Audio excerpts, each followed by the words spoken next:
और इस वक्त शाहीन बाग मामले से जुड़ी बेहद अहम खबर। शाहीन बाग में खवातीन के धरने के हवाले से बड़ी खबर। शाहीन बाग मामले पर सुप्रीम कोर्ट में समाअत हुई और दिल्ली में अफसोसनाक वाकयात हुए हैं जो नहीं होने चाहिए, कोर्ट ने ये कहा।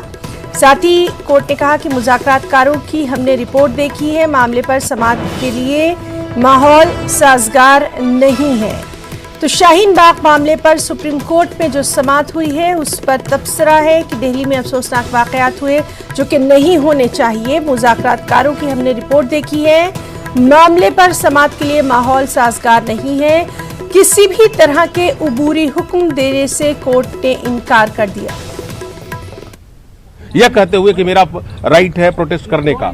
तो सुप्रीम कोर्ट वाज टोटली जो है वो इसके ऊपर जो है वो बड़ा ही कड़ा व्यू रखते हुए, यह जब मेरे तरफ से उनको बोला गया कि आपके जो अगर काम नहीं करने के कारण जो है इसको समझा जाएगा कि भाई सुप्रीम कोर्ट भी इस मैटर में इंटरफेयर नहीं करेगी, तो वह सुप्रीम कोर्ट ने बोला कि I need not to open up, क्योंकि बोला कि पिछले बार मैं कहा था कि पुलिस जो है एक्ट करे, लेकिन पुलिस एक्ट नहीं किया और ये कारण जो हुआ वो बड़ा अनफॉर्चुनेट है, दुर्भाग्यपूर्ण है। और यह एक डेमोक्रेटिक कंट्री और एक कॉन्स्टिट्यूशनल कंट्री के लिए बड़ा ही एक बैड प्रेसिडेंट है और इसको जो है वो नहीं होना चाहिए था।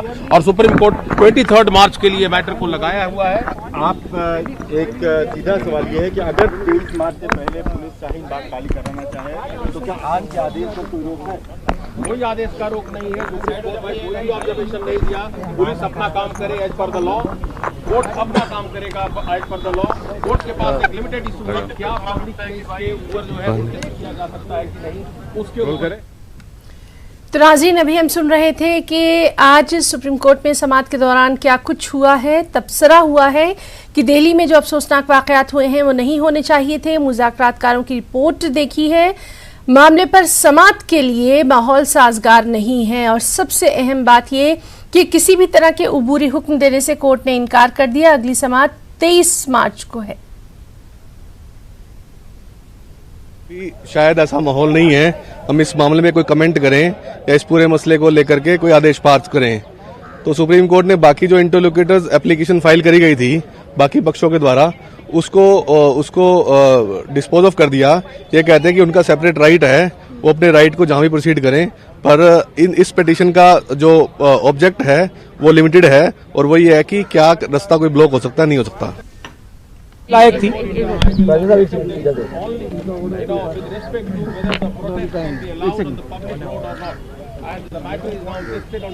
महमूद प्रजा जी, जो पिटीशन आपने तो नाज़रीन, लगातार इस अहम मामले पर हमारी नज़र बनी हुई है और अब तमाम तर जो रिएक्शंस हैं वो भी आने शुरू हो गए हैं।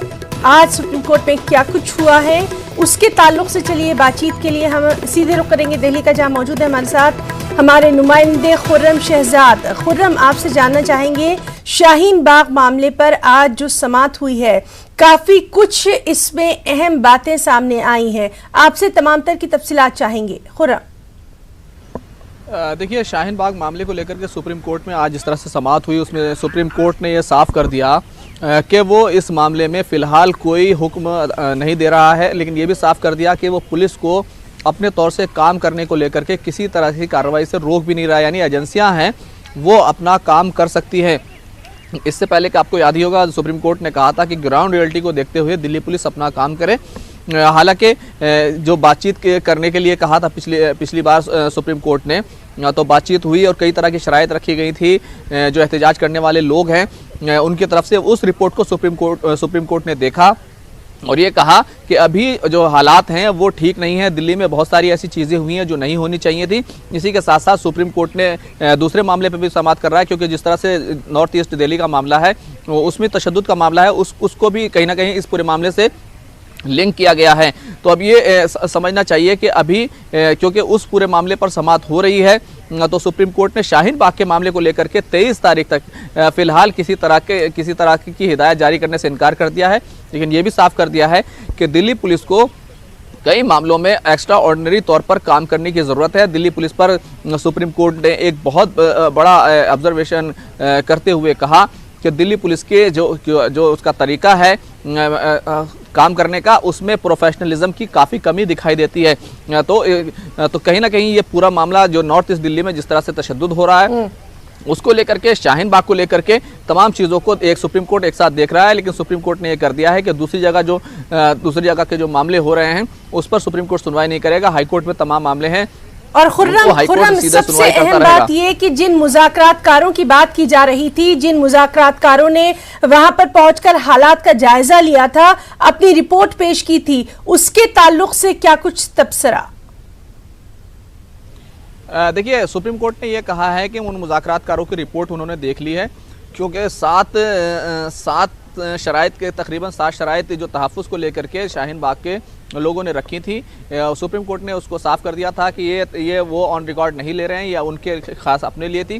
तो सुप्रीम कोर्ट ने पिछली समाअत में साफ कर दिया था किसी को वो तमाम रिपोर्ट नहीं दी जाएगी। सीलबंद लिफाफे में वो रिपोर्ट सुप्रीम कोर्ट को दी गई थी। तो आज सुप्रीम कोर्ट ने कहा कि हमने वो रिपोर्ट देख ली है, लेकिन जिस तरह के हालात दिल्ली में है, जिस तरह के हालात तशद्दुद हुआ है, 13 लोगों की जान गई है, सुप्रीम कोर्ट ने इस बात पर काफ़ी तशवीश का इजहार किया कि दिल्ली में हालात ख़राब हुए हैं और तशद्दुद हो रहा है, जो ऐसा नहीं होना चाहिए। तमाम पार्टियों को, तमाम लोगों को जो अमन व अमान है उसको बनाने में जो है अपना किरदार अदा करना चाहिए। दिल्ली पुलिस के अफसरान को भी आज हाजिर रहने के लिए कहा गया है। लेकिन सबसे अहम बात यह है कि सुप्रीम कोर्ट ने न सिर्फ दिल्ली पुलिस के प्रोफेशनलिज्म पर सवाल उठाया है, बल्कि साथ साथ ये भी कहा है कि आपको काम करने के लिए कई मामलों में एक्स्ट्रा ऑर्डिनरी तौर पर आपको काम करना चाहिए। एक ऑब्जर्वेशन करते हुए यहाँ तक कहा कि जब शुरू में ही एक टिप्पणी की गई थी, एक ऐसा बयान दिया गया था जो इश्तियाल अंगेज था, जो भड़काऊ था, तो उस पर कार्रवाई जो है आपको कर लेनी चाहिए थी, लेकिन ऐसा कुछ नहीं हुआ है। यही वजह है कि दिल्ली पुलिस इस पूरे मामले में सवालों के घेरे में है।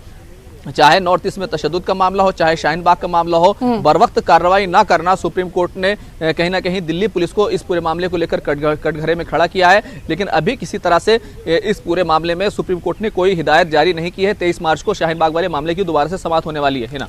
खुर्रम, लगातार हम आपसे तफसीलात इसीलिए जानना चाह रहे हैं क्योंकि इससे बहुत सारी चीज़ें निकल कर सामने आ रही हैं और जिस तरह से इश्तियाल अंगेज बयानात के ताल्लुक से भी कोर्ट ने कड़े रुख का इजहार किया है, वो भी काबिल गौर है। एक और बात आपसे जानना चाहेंगे, शाहीन बाग के मामले पर अब अगली समाअत 23 मार्च को है, यानी वहां पर जिस तरह से जो एहतजाजी बैठे हुए हैं, जो जिस तरह से तमाम तक चीजें जारी हैं, क्या वो इसी तरह से जारी रहेंगी? इसके ताल्लुक से क्या कुछ तज्जिया? देखिए, फिलहाल वहाँ पर जो एहतजाज हो रहा है वो पुराने तरीके से हो रहा है। दिल्ली पुलिस ने वहाँ तहफ़्फ़ुज़ के तमाम इक़दाम कर रखे हैं, बातचीत हो रही थी और एक हल निकलता हुआ नज़र आ रहा था। जो एहतजाज करने वाले लोग थे वो एक तरफ का सड़क खोलने पर भी राज़ी हो गए थे, लेकिन जिस तरह के दिल्ली में हालात बदले हैं उन तमाम हालात को देखते हुए सुप्रीम कोर्ट से उम्मीद की जा रही थी कि वो दिल्ली पुलिस की तरफ से जो तहफ़्फ़ुज़ की एक शर्त रखी गई है कि तहरीरी तौर पर तहफ़्फ़ुज़ दिया जाए, तो उस सिलसिले में सुप्रीम कोर्ट कुछ कह सकता है और एहतजाज करने वाले लोगों से भी ये कह सकता है कि आप जो है एक सड़क तो ज़रूर खोलिए और जो तहफ़्फ़ुज़ के तमाम इक़दाम हैं वो जो है इंतज़ामिया करेगी। लेकिन तमाम हालात जिस तरह से दिल्ली में बिगड़े हैं उसको देखते हुए सुप्रीम कोर्ट ने कहा है हम कोई हिदायत जारी नहीं कर रहे हैं और दिल्ली पुलिस को किसी तरह की कार्रवाई करने से रोक भी नहीं रहे हैं। यानी कि तमाम एजेंसियां अपने तौर पर हालात की नज़ाकत को देखते हुए जो ग्राउंड रियलिटी है, ज़मीनी हक़ाइक़ हैं, उनको देखते हुए वो अपना काम कर सकते हैं। तो फिलहाल सुप्रीम कोर्ट की तरफ से कोई हिदायत नहीं है, लेकिन एक हिदायत भी है कि पुलिस अपना काम करे। ये ज़रूर हिदायत सुप्रीम कोर्ट के इस पूरे हुक्म में नज़र ज़रूर आ रही है ना। जी खुर्रम, बहुत बहुत शुक्रिया फिलहाल के लिए आपका अदा करना चाहेंगे और लगातार इस अहम मामले पर चूंकि अब रिएक्शन भी आना शुरू हो जाएगा उसके ताल्लुक से भी हम अपने तमाम नाज़रीन को बाखबर करते रहेंगे। बहुत बहुत शुक्रिया खुर्रम तमाम तर जानकारी के लिए।